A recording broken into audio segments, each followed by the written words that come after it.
दोस्तों, सबसे बड़ी खबर, भूमध्य सागर जो कभी शांति और सौंदर्य का प्रतीक था, आज पूरी दुनिया के लिए एक ज्वलंत चिंता का केंद्र बन चुका है। वही सागर जिसकी नीली लहरें कभी सुकून देती थीं, अब बारूद की गंध से भर चुकी हैं। उसके नीले आसमान तले चमकती लहरों के स्थान पर अब युद्धपोतों की एक अंतहीन कतार दिखाई दे रही है। यह सिर्फ एक समुद्र नहीं बल्कि अब एक उबलता हुआ बारूद का गोदाम बन चुका है। और इस पूरी भूराजनीतिक उथल पुथल के केंद्र में खड़ा है हमारा भारत, जो अब इस संघर्ष में सिर्फ एक दर्शक नहीं बल्कि एक निर्णायक शक्ति की भूमिका निभा रहा है। भूमध्य सागर का यह अभूतपूर्व टकराव दुनिया की भू राजनीति को हमेशा के लिए पलटने वाला साबित हो सकता है, क्योंकि इसमें अब तीन बड़ी ताकतें सीधे तौर पर आमने सामने खड़ी हैं। भारत, तुर्की और नाटो, जिसका नेतृत्व अमेरिका कर रहा है। कहानी की शुरुआत उतनी सरल नहीं जितनी दिखती है। कुछ महीने पहले तक तुर्की इस पूरे इलाके को अपनी निजी जागीर मानकर घमंड में चूर था। वह लगातार भारत की नौसैनिक गतिविधियों पर सवाल उठा रहा था और खुलेआम कह रहा था कि भूमध्य सागर में भारत की कोई जगह नहीं। एक तरह से वह बार बार भारत को उकसा रहा था, लेकिन हालात ने ऐसी अप्रत्याशित करवट ली कि अब वही तुर्की अपनी ही बनाई चाल में बुरी तरह फंस गया है। भारत ने शुरू से ही यह दृढ़ता से कहा था कि समुद्र किसी एक देश की जागीर नहीं हो सकता, लेकिन तुर्की ने इस बात को मानने से इनकार कर दिया। और अब जब परिस्थितियां बिगड़ी तो पूरी दुनिया की निगाहें इस तनावग्रस्त जल क्षेत्र पर टिक गई हैं। असल खेल तब पलटा जब नाटो ने अचानक नाटकीय ढंग से बीच में एंट्री मारी। नाटो यानी वह शक्तिशाली संगठन जिसमें अमेरिका, फ्रांस, जर्मनी और ब्रिटेन जैसे दुनिया के बड़े देश शामिल हैं। पिछले 24 घंटों में नाटो ने जो कुछ किया है, उसने दुनिया के सबसे शांत समुद्री इलाके को एक खतरनाक बारूद के मैदान में बदल दिया है। विश्वसनीय जानकारी के अनुसार अब तक नाटो के 150 से अधिक युद्धपोत भूमध्य सागर में तैनात किए जा चुके हैं। और इतना ही नहीं, उन्होंने जिब्राल्टर जलसंध और स्वेज नहर दोनों को अपने नियंत्रण में लेना शुरू कर दिया है। ध्यान दीजिए, यह वही दो अत्यंत महत्वपूर्ण रास्ते हैं जिनसे होकर एशिया, अफ्रीका और यूरोप के बीच होने वाले वैश्विक व्यापार का 60% हिस्सा गुजरता है। यानी अगर यह रास्ते पूरी तरह बंद हो जाते हैं तो पूरी दुनिया की अर्थव्यवस्था एक झटके में हिल सकती है। भारत ने जैसे ही यह अभूतपूर्व हलचल देखी, उसे तुरंत समझ आ गया कि यह मामला अब सिर्फ सैन्य मौजूदगी का नहीं बल्कि सीधे सीधे इलाके पर कब्जा जमाने की एक बड़ी रणनीति का है। भारत ने शुरू में ही यह कठोर चेतावनी दी थी कि अगर नाटो ने इस संवेदनशील इलाके में सेना रखी तो यह कदम पूरी मानवता के खिलाफ होगा, लेकिन नाटो ने भारत की बात को नजरअंदाज कर दिया। अब हालात इतने गंभीर हो चुके हैं कि भूमध्य सागर पर 20 से ज्यादा विदेशी सैन्य टुकड़ियां तैनात हैं। समुद्र के ऊपर निगरानी ड्रोन लगातार गश्त कर रहे हैं और गहराइयों में घातक पनडुब्बियां तैनात की जा चुकी हैं। नाटो भले ही यह कह रहा है कि यह सब सुरक्षा के लिए है, लेकिन दुनिया जानती है कि यह कदम दरअसल इस इलाके पर स्थायी नियंत्रण जमाने की एक सुनियोजित तैयारी है। तुर्की को लगा था कि नाटो उसकी तरफ से भारत पर दबाव बनाएगा, लेकिन अब नाटो ने तुर्की को ही किनारे कर दिया है। तुर्की जो अपने बंदरगाहों को नई नौसैनिक ताकत का केंद्र बनाना चाहता था, वही पोर्ट अब नाटो के हाथों में जाता दिख रहा है। यह तुर्की के लिए सबसे बड़ा और शर्मनाक झटका है, क्योंकि अब उसकी अपनी जमीन पर दूसरे देशों के सैनिक मौजूद हैं। तुर्की सरकार समझ नहीं पा रही कि वह लड़े किससे, भारत से, नाटो से या अपने भीतर उठते जबरदस्त विरोध से। उसकी आंतरिक राजनीति भी इस मसले से हिल चुकी है। जनता सवाल पूछ रही है कि आखिर क्यों एक शांत समुद्र को युद्ध का मैदान बना दिया गया। भारत ने इस पूरे मसले पर बेहद संयमित लेकिन सख्त और अडिग रुख अपनाया। उसने अपने 4 अत्याधुनिक युद्धपोत भूमध्य सागर में पूरी तैयारी के साथ तैनात रखे और दुनिया को साफ संदेश दिया कि भारत किसी भी दबाव में पीछे नहीं हटेगा। भारत ने स्पष्ट किया है कि समुद्र मानवता की साझी विरासत है और किसी भी संगठन या देश को इसका एकाधिकार नहीं मिल सकता। यह बयान सिर्फ शब्द नहीं थे, बल्कि भारत की कूटनीतिक ताकत और इच्छा शक्ति का एक खुला ऐलान था। भारत ने बिना गोली चलाए पूरी दुनिया का ध्यान अपनी तरफ खींच लिया और अब हर बड़ी ताकत भारत की रणनीति पर गहरी नजर रख रही है। लेकिन भारत यहीं नहीं रुका। उसने इस ज्वलंत मुद्दे को संयुक्त राष्ट्र तक पहुंचाया और वहां एक ऐतिहासिक दहाड़ने वाला भाषण दिया। भारत ने कहा कि अगर किसी देश या संगठन को भूमध्य सागर पर कब्जे की इजाजत दी गई तो यह विश्व शांति के लिए सबसे बड़ा और आसन्न खतरा होगा। भारत के इस कूटनीतिक कदम का असर तुरंत दिखाई दिया। कई देश खुलकर भारत के समर्थन में आ गए। रूस ने खुलकर कहा कि अगर जरूरत पड़ी तो वह भारत के साथ खड़ा रहेगा। इजराइल ने भी भारत का समर्थन किया और कहा कि भूमध्य सागर की आजादी बनाए रखना नितांत जरूरी है। जापान, ऑस्ट्रेलिया और यहां तक कि चीन ने भी भारत की स्थिति को तार्किक और न्याय संगत बताया। अब हालात यह हैं कि भारत का पक्ष अंतर्राष्ट्रीय मंच पर बहुत मजबूत हो गया है, जबकि अमेरिका और नाटो अलग थलग पड़ते दिख रहे हैं। जरा सोचिए, जो नाटो आज से कुछ महीने पहले तक पूरी दुनिया को अपनी शर्तों पर चलाने की कोशिश कर रहा था, अब उसे भारत जैसे देश की संयमित लेकिन दृढ़ कूटनीति के सामने झुकना पड़ रहा है। भारत की इस नीति ने यह साबित कर दिया है कि आज की दुनिया में ताकत केवल हथियारों से नहीं, बल्कि सही समय पर लिए गए बुद्धिमत्तापूर्ण फैसलों से तय होती है। सोशल मीडिया से लेकर न्यूज चैनलों तक हर जगह यह चर्चा है कि भारत अब किसी की धमकी से नहीं डरता। अब वह वही देश है जो अपनी सीमाओं से हजारों किलोमीटर दूर जाकर भी अपने राष्ट्रीय हितों की रक्षा कर सकता है। हालात अब इतने तनावपूर्ण हैं कि किसी भी पल वहां एक बड़ी झड़प की आशंका है। नाटो की सेनाएं एक तरफ हैं, भारत के युद्धपोत दूसरी तरफ तुर्की बीच में उलझा हुआ है और रूस, चीन जैसे देश बाहर से स्थिति पर कड़ी नजर रखे हुए हैं। समुद्र की सतह के नीचे दर्जनों पनडुब्बियां तैनात हैं। ऊपर आसमान में जासूसी विमान लगातार घूम रहे हैं और बीच में वह इलाका है जो कभी दुनिया के सबसे खूबसूरत जलमार्गों में गिना जाता था। अब वही इलाका युद्ध का नया केंद्र बनने जा रहा है। भारत ने एक और बड़ा और दूरगामी कदम उठाते हुए प्रस्ताव दिया है कि अब एक अंतर्राष्ट्रीय समुद्री संगठन बनाया जाए जो यह सुनिश्चित करें कि किसी भी देश को किसी जलमार्ग पर नियंत्रण करने की अनुमति न मिले। इस संगठन का मुख्य काम होगा समुद्री व्यापार की सुरक्षा, अंतर्राष्ट्रीय निगरानी और जासूसी गतिविधियों पर रोक लगाना। भारत का यह प्रस्ताव दुनिया के लिए उम्मीद की एक नई किरण बन गया है। कई देश इस संगठन के समर्थन में आ गए हैं। यह संभव है कि आने वाले हफ्तों में भारत इस विषय पर एक बड़ा अंतर्राष्ट्रीय सम्मेलन बुलाए। अगर ऐसा हुआ तो भारत इतिहास में एक बार फिर वही करेगा जो उसने हमेशा किया है, वैश्विक न्याय और शांति की एक नई दिशा तय करना। भारत के इस रुख से अमेरिका और नाटो देशों के अंदर भी दरारें पड़ने लगी हैं। फ्रांस और जर्मनी जैसे देश पहले ही अमेरिका की इस आक्रामक नीति से नाखुश हैं। उन्हें डर है कि अगर यह स्थिति आगे बढ़ी तो यह इलाका एक बड़े विनाशकारी युद्ध का मैदान बन सकता है। यूरोप पहले से ही गंभीर आर्थिक संकट से गुजर रहा है। ऐसे में नया युद्ध उसके लिए और अधिक विनाशकारी होगा। लेकिन अमेरिका की जिद और नाटो का अहंकार इसे रोकने नहीं दे रहा। भारत अब इस पूरे मामले में सबसे संतुलित और नैतिक भूमिका निभा रहा है। वह न तो सीधे युद्ध चाहता है और न ही पीछे हटना। उसकी रणनीति साफ है, किसी को दबने नहीं देना और खुद किसी के दबाव में न आना। यही नीति भारत को बाकी देशों से अलग और विशिष्ट बनाती है। यही वजह है कि दुनिया भर में भारत के इस कदम की तारीफ हो रही है। विशेषज्ञ कह रहे हैं कि भारत ने जिस संयम और समझदारी से यह संवेदनशील स्थिति संभाली है, वो 21वीं सदी की सबसे परिपक्व कूटनीति का उदाहरण है। अब सवाल उठता है कि क्या आने वाले समय में भूमध्य सागर नया युद्ध क्षेत्र बनेगा? क्या भारत और नाटो के बीच सीधे टकराव की नौबत आएगी? यह सवाल हर देश, हर न्यूज रूम और हर विश्लेषक के मन में गूंज रहा है, क्योंकि अगर ऐसा हुआ तो इसका असर पूरे ग्रह पर पड़ेगा। तेल के दाम से लेकर व्यापारिक मार्ग तक सब कुछ बदल जाएगा और इस बार किसी एक देश की नहीं बल्कि पूरी मानवता की परीक्षा होगी। भारत अब इस परीक्षा के लिए पूरी तरह तैयार है। उसने यह दिखा दिया है कि वह केवल अपने देश की नहीं बल्कि पूरी दुनिया की आजादी की लड़ाई लड़ने को तैयार है। यह वही भारत है जो कभी गुटनिरपेक्ष नीति का प्रतीक था और अब वैश्विक संतुलन का प्रतीक बन चुका है। दुनिया ने देखा है कि भारत कैसे बिना युद्ध के ही अपना प्रभाव स्थापित कर रहा है और यही बात अमेरिका और नाटो जैसे देशों को सबसे ज्यादा परेशान कर रही है। आज भारत की इस रणनीति ने एक नया इतिहास लिख दिया है।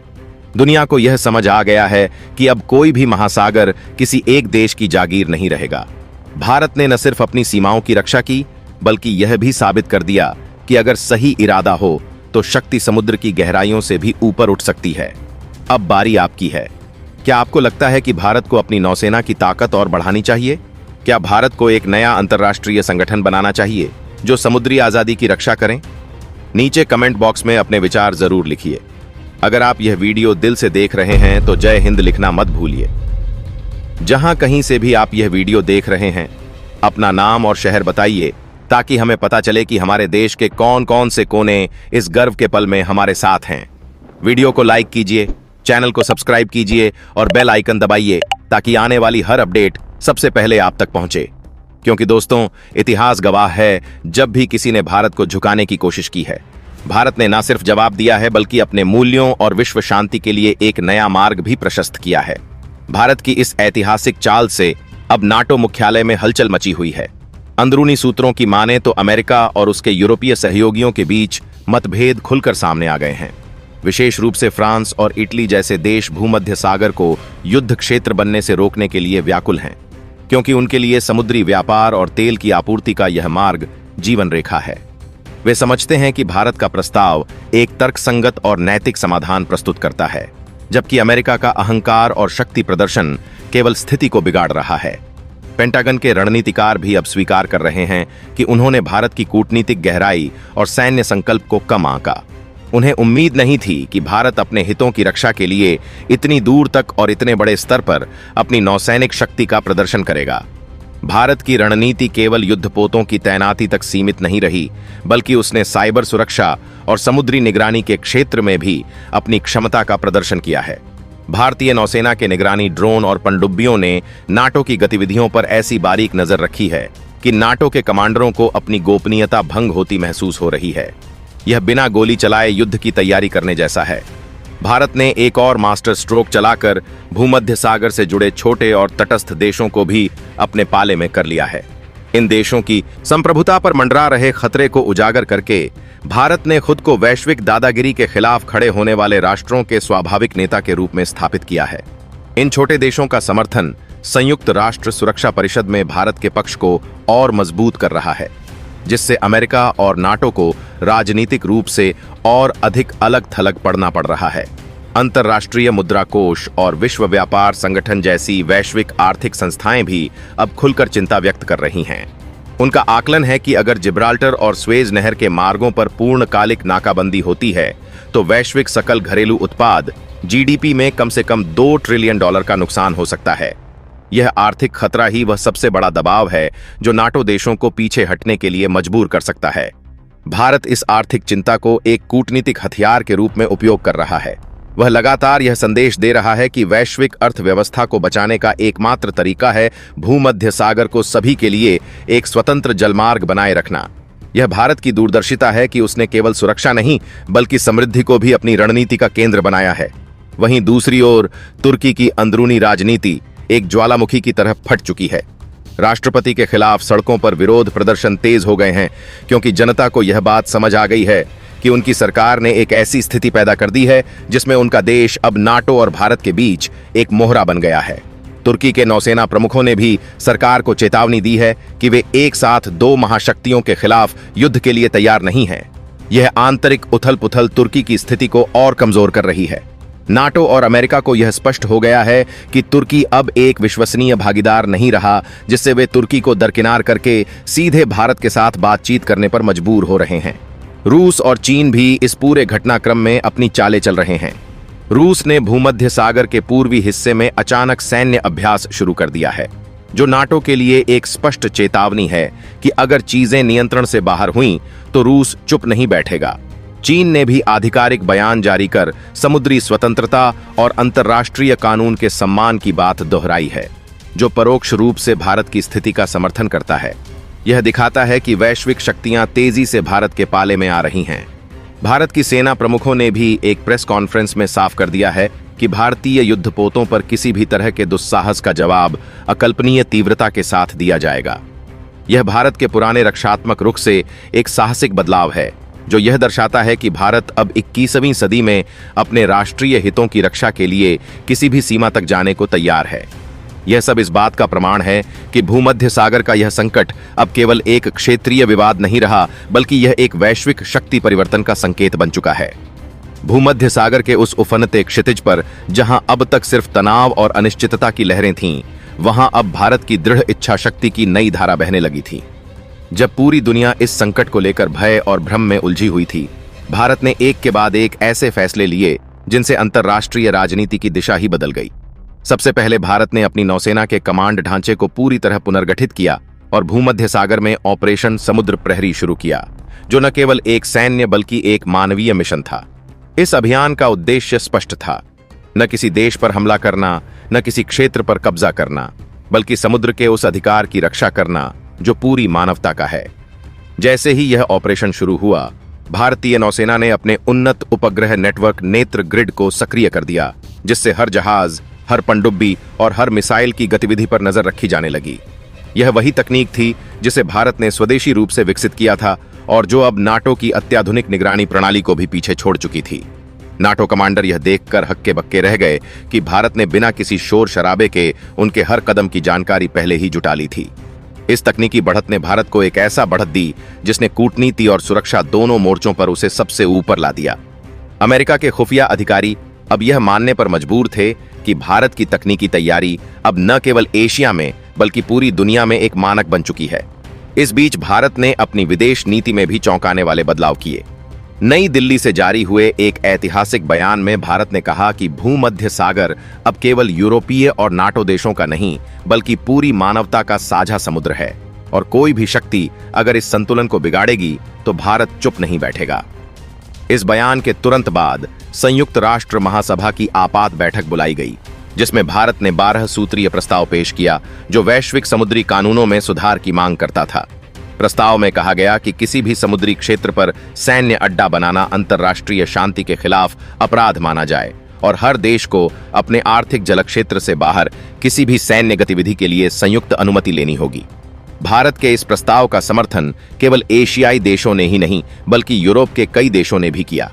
इटली और स्पेन जैसे देशों ने खुलकर कहा कि भारत की यह पहल युद्ध की दिशा को शांति की ओर मोड़ सकती है। फ्रांस, जो अब तक अमेरिका के दबाव में नाटो के निर्णयों का पालन कर रहा था, उसने भी पहली बार भारत की नीति की प्रशंसा की। यह भारत की कूटनीतिक विजय थी जिसने नाटो की एकता को भीतर से हिला दिया। दूसरी तरफ तुर्की की हालत और भी खराब होती जा रही थी। उसका समुद्री बेड़ा अब नाटो और भारत दोनों के बीच पिस चुका था। तुर्की की जनता सड़कों पर उतर आई थी। वे न केवल अपनी सरकार से जवाब मांग रही थीं, बल्कि खुलेआम यह कह रही थी कि भारत की स्थिति सही है। इस्तांबुल में भारतीय दूतावास के बाहर लोग भारत के समर्थन में नारे लगाने लगे। यह वही देश था जो कुछ महीने पहले तक भारत की आलोचना करता था। अब वही तुर्की भारत के रुख को तार्किक और न्यायपूर्ण कह रहा था। इस बदलाव का असर पूरी दुनिया में दिखाई देने लगा। भारत की छवि अब एक ग्लोबल स्टेबलाइजर यानी विश्व संतुलनकर्ता के रूप में उभर रही थी। संयुक्त राष्ट्र महासचिव ने भी यह कहा कि भारत ने इस संकट को जिस संयम और विवेक से संभाला है वह एक नई वैश्विक राजनीति की शुरुआत है। इस बीच भारत ने भूमध्य सागर में अपने सहयोगियों को संगठित करने के लिए Indo euro maritime cooperation group बनाया, जिसमें ग्रीस, साइप्रस, इटली और मिस्र जैसे देश शामिल हुए। इस समूह का उद्देश्य समुद्री मार्गों की सुरक्षा और तटवर्ती देशों की आर्थिक स्थिरता सुनिश्चित करना था। भारत ने इन देशों के लिए विशेष आर्थिक सहायता पैकेज घोषित किया, जिससे उनके बंदरगाहों का आधुनिकीकरण किया जा सके। यह रणनीति इतनी प्रभावशाली थी कि जिसने एक झटके में भारत को भूमध्य सागर के हर तट पर एक सम्मानित साझेदार बना दिया। अब अमेरिका और नाटो के पास विकल्प कम बचा था। पेंटागन के अंदर ही यह चर्चा शुरू हो गई कि भारत को सीधे टकराव में उलझाना अब आत्मघाती कदम होगा। अमेरिकी राष्ट्रपति ने अपने राष्ट्रीय सुरक्षा सलाहकारों के साथ बैठक की और कहा कि भारत के खिलाफ कोई भी सैन्य कार्रवाई करने से पहले 100 बार सोचना होगा, क्योंकि भारत न केवल एशिया बल्कि अफ्रीका और यूरोप के कई देशों के साथ एक रणनीतिक नेटवर्क बना चुका है। भारत के पास न केवल नौसैनिक शक्ति थी बल्कि साइबर और सूचना युद्ध में भी वह सबसे आगे था। भारतीय साइबर कमांड ने नाटो के डिजिटल नेटवर्क पर इतनी गहरी पकड़ बना ली थी कि वह उनकी किसी भी गतिविधि को पहले से डिकोड कर लेता था। यही कारण था कि नाटो के जहाजों की हर गतिविधि भारत के रडार पर थी।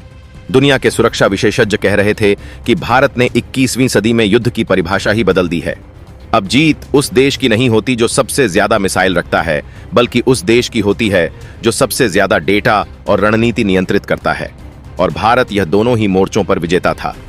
इस बीच रूस ने भी अपनी स्थिति साफ कर दी। मॉस्को ने कहा कि अगर भारत पर किसी भी तरह का दबाव डाला गया तो रूस उसे रणनीतिक सहयोग देगा।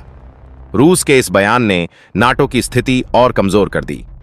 चीन, जो अब तक सावधानी से दूरी बनाए हुए था, उसने भी भारत की पहल का समर्थन करते हुए कहा कि समुद्री स्वतंत्रता का सम्मान हर देश का दायित्व है। यह वैश्विक समीकरण भारत के पक्ष में एक नई गठजोड़ बना रहा था। अब स्थिति यह थी कि अमेरिका और ब्रिटेन जैसे पारंपरिक नाटो सहयोगियों को भी यह समझ आने लगा कि भारत के खिलाफ जाने से वैश्विक व्यापार व्यवस्था ही खतरे में पड़ सकती है। यही वजह थी कि धीरे धीरे नाटो के भीतर दरार गहराने लगी। फ्रांस ने अमेरिका पर आरोप लगाया कि उसने बिना सभी सहयोगियों की सहमति के निर्णय लिए हैं, जबकि इटली और ग्रीस ने कहा कि भारत के साथ टकराव की बजाय संवाद ही रास्ता है। इस आंतरिक कलह का फायदा भारत ने बहुत चतुराई से उठाया। उसने प्रस्ताव दिया कि भारत, फ्रांस और इटली मिलकर एक मेडिटेरेनियन पीस कॉरिडोर तैयार करें, जिसमें हर देश को बराबर का हिस्सा मिले और कोई भी क्षेत्र किसी के नियंत्रण में न रहे। यह प्रस्ताव इतना संतुलित था कि इसे अस्वीकार करना किसी के लिए भी संभव नहीं था। भारत की यह नीति न केवल राजनीतिक रूप से सफल हुई, बल्कि आर्थिक रूप से भी एक मास्टर स्ट्रोक साबित हुई। भारत ने घोषणा की कि वह भूमध्य सागर के देशों के साथ एक ब्लू इकोनॉमी इनिशिएटिव शुरू करेगा, जिसके तहत नवीकरणीय ऊर्जा, समुद्री जैव विविधता और ग्रीन शिपिंग तकनीक को बढ़ावा दिया जाएगा। इस पहल से यूरोप की अर्थव्यवस्था में नई जान आ गई और कई देश भारत के निवेश प्रस्तावों के लिए कतार में लग गए। भारत की कंपनियां अब ग्रीस और इटली के बंदरगाहों में स्मार्ट तकनीक के साथ काम कर रही थीं।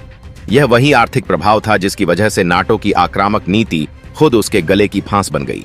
अमेरिका के अखबारों में यह लिखा गया कि भारत ने बिना एक भी गोली चलाए भूमध्य सागर का समीकरण बदल दिया है। लेकिन यह सब कुछ यहीं खत्म नहीं हुआ। भारत ने अब अपनी कूटनीति को और एक स्तर ऊपर ले जाते हुए ग्लोबल सी पीस चार्टर का मसौदा तैयार किया। इस चार्टर में स्पष्ट किया गया कि आने वाले समय में अगर कोई भी देश किसी अंतर्राष्ट्रीय जलमार्ग पर कब्जे की कोशिश करेगा तो उसे विश्व शांति का उल्लंघन माना जाएगा। भारत ने यह चार्टर 60 देशों के साथ साझा किया और देखते ही देखते 48 देशों ने इस पर हस्ताक्षर कर दिए। यह वैश्विक समर्थन इस बात का प्रमाण था कि अब भारत वह आवाज बन चुका है जो दुनिया को दिशा दे रही है।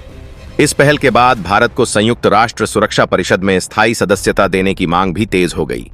कई यूरोपीय देशों ने माना कि भारत के बिना अब किसी वैश्विक निर्णय की कल्पना ही नहीं की जा सकती। इसी दौरान नाटो के जहाजों और भारतीय युद्धपोतों के बीच एक बेहद तनावपूर्ण स्थिति बनी। भूमध्य सागर के दक्षिणी हिस्से में नाटो की एक पनडुब्बी भारतीय नौसैनिक सीमा के करीब पहुंच गई। भारतीय राडार ने तुरंत उसे ट्रैक किया और कुछ ही मिनटों में भारत के 2 युद्धपोत उस क्षेत्र में पहुंच गए। नाटो को पीछे हटना पड़ा क्योंकि भारत ने साफ संदेश दिया था कि किसी भी घुसपैठ को बर्दाश्त नहीं किया जाएगा। यह घटना दुनिया के लिए एक प्रतीक बन गई। अब भारत वह देश नहीं जो केवल बयान देता है, बल्कि वह देश है जो अपने शब्दों को शक्ति से साबित करता है। भारत के इस संयमित लेकिन दृढ़ रुख ने पूरी दुनिया की सोच बदल दी। अब अंतर्राष्ट्रीय मीडिया यह कह रहा था कि भारत ने 21वीं सदी की नई भू राजनीति का केंद्र भूमध्य सागर में स्थापित कर दिया है। अमेरिकी अखबार द न्यूयॉर्क टाइम्स ने लिखा, India has redefined power without war, यानी भारत ने बिना युद्ध के शक्ति की परिभाषा बदल दी। यूरोपियन मीडिया ने इसे भारत का शांति अभियान कहा और संयुक्त राष्ट्र के मंच से भारत के प्रधानमंत्री को विश्व शांति पुरस्कार से सम्मानित करने की सिफारिश की। भारत की यह जीत केवल रणनीति की नहीं बल्कि नैतिकता की थी। उसने दिखा दिया कि अगर कोई राष्ट्र अपने विचारों पर अडिग रहे और न्याय के पक्ष में खड़ा हो तो दुनिया उसे झुकाने की बजाय उसकी ओर झुकती है। तुर्की, जो कभी भारत को भूमध्य सागर से बाहर करने की बात करता था, अब भारत से मध्यस्थता की गुहार लगा रहा था। उसके नेता दिल्ली पहुंचे और भारत से अनुरोध किया कि वह नाटो के साथ उनके विवाद को सुलझाने में मदद करे। भारत ने विनम्रता के साथ यह भूमिका स्वीकार की, लेकिन स्पष्ट कहा कि यह मध्यस्थता तभी संभव है जब सभी पक्ष समुद्र को साझा विरासत मानने के लिए तैयार हों। यह शब्द केवल कूटनीति नहीं बल्कि एक दर्शन बन गए। शेयर्ड सीज, शेयर्ड पीस, यानी साझा समुद्रों से साझा शांति। भारत के इस दृष्टिकोण ने पूरी दुनिया को नया रास्ता दिखाया। भूमध्य सागर का वह इलाका जो कभी बारूद का गोदाम बन गया था, अब शांति और सहयोग का प्रतीक बनने लगा। नाटो को अंततः पीछे हटना पड़ा। अमेरिका ने भी यह स्वीकार किया कि भारत के बिना कोई समाधान संभव नहीं। और जब दिल्ली में इंटरनेशनल सी कॉन्फ्रेंस आयोजित हुई, तब लगभग हर देश के प्रतिनिधि ने कहा, भारत ने एक बार फिर इतिहास लिख दिया। प्रधानमंत्री के समापन भाषण में कहा गया, भारत युद्ध नहीं जीतना चाहता, भारत दुनिया को जीतना चाहता है, अपने विश्वास, अपने संयम और अपनी शांति से। उस क्षण भूमध्य सागर की लहरें जैसे नई आवाज में गूंज उठीं। यह वही सागर था जिसने युद्ध देखा, तनाव देखा, लेकिन अंततः भारत की शांति की गूंज में खुद को समर्पित कर दिया। और यही था वह क्षण जब दुनिया ने स्वीकार किया कि भारत केवल एक देश नहीं बल्कि नई वैश्विक चेतना का केंद्र बन चुका है। भूमध्य सागर में भारत की निर्णायक जीत के बाद जब पूरी दुनिया ने यह स्वीकार कर लिया कि अब वैश्विक शक्ति संतुलन का केंद्र बदल चुका है, तब भारत ने वह कदम उठाया जिसने इतिहास की दिशा ही पलट दी। यह वह समय था जब अमेरिका, यूरोप और एशिया तीनों महाद्वीपों की राजनीतिक धुरी नई दिल्ली की ओर घूम चुकी थी। दुनिया के हर बड़े समाचार चैनल पर केवल एक ही चर्चा थी कि भारत ने बिना गोली चलाए वह काम कर दिखाया जिसे पहले कभी किसी ने सोचा तक नहीं था।